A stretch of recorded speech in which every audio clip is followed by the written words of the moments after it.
say it's something we'll be able to check with Sean Dyche when we speak to him around about 1:30, because we knew last week that Dominic Calvert-Lewin, certainly we were told that he was getting closer to being available to come back into the squad.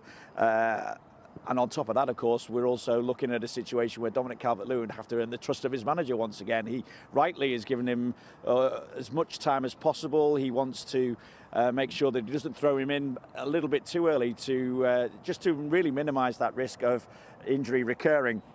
So that's what it's been like over the past few weeks, certainly as he's continued his recovery after that hamstring injury he picked up against Arsenal. And in his absence, Sean Dyche has praised the work rate of Neil Maupay. Damari Gray, as I said, has done pretty well over the last couple of weeks in that central striking role. There's also the option of Ellis Sims in there as well. But it would be nice to have that extra potency that someone like Dominic Calvert-Lewin can bring to that attack. We saw it in that hour against Arsenal as well, the fact that he was the focal point of Everton's attack on that afternoon, and of course played a big part in Everton's 1-0 win against the league leaders. And as I say, while Sean Dyche has the options that I've mentioned, someone like Dominic Calvert-Lewin in a relegation battle, if he can find his top form and get the trust of his manager in terms of form and the ability to play game after game after game, then he's a much needed weapon as Everton look to pull away from that drop zone. But at the moment, Dominic Calvert-Lewin is not out there training with his Everton teammates, and we will find out exactly why when we speak to Sean Dyche around about 1:30 this afternoon.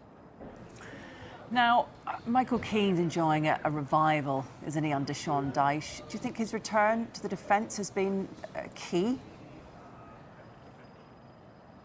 He certainly played a big part last week against Brentford. He marshalled Ivan Toney really well as Everton were able to keep a clean sheet. It's been difficult prior to that, of course, because his first game back was that 4-0 defeat to Arsenal, and then Everton conceded 2 away at Nottingham Forest as well. So it was good to get back to keeping a clean sheet. And Michael Keane more than played a part in that, and it seems now, and we kind of expected it, I think, when Sean Dyche came in, because we knew how highly he rates Michael Keane, that he would form a central defensive partnership alongside James Tarkowski, and that appears to be Everton's favoured central defensive partnership. And at Goodison last week, it was solid, and Everton have been pretty solid throughout the time Sean Dyche has been here at Goodison Park as well. We saw in that victory over Arsenal, the victory over Leeds. Yes, it wasn't necessarily perfect against Aston Villa. Obviously, they conceded 2 goals in that second half, but it looked pretty solid for the most part in that first 45, just without being able to get the goal. And on top of that,